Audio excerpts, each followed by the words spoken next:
برای جاسوسی و حفظ منافع انگلستان با مشورت سفیر انگلستان در عثمانی آقای باب گسیل داده شد به عنوان تبعید به فلسطین، به عکا.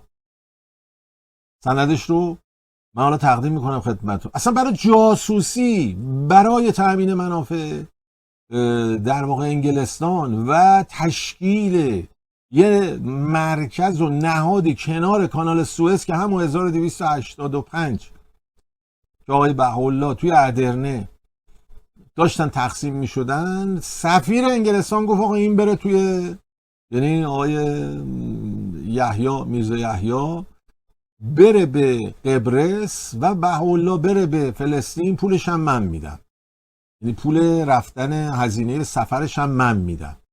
و اینا تو اسناد تاریخی هست، الان من نشون میدم. و شما میگید آقا اینا تقصیر خودشون نبود رفتن اونجا. دولت ایران، دولت به پیشنهاد حکومت سفیر انگلستان به مقامات عثمانی اینا رفتن توی فلسطین که کنار کانال سوئز که 1285 درست شده بود، همون سال اینا برن تا پایگاه ایجاد کنن در آینده برای تأمین منافع نظام سلطه انگلستان و یه منبع جاسوسی علیه حکومت عثمانی تو اون منطقه شبکه ایجاد کنن. شبکهش هم گفتم 4 نفر بودن. خود پیام 2007 بیت العدل رو برید نگاه بکنید. هسته مرکزی شبکه 4 تا آخوند نفوذی، حکیم و ابن اصدق و نمیدونم ابن ابهر و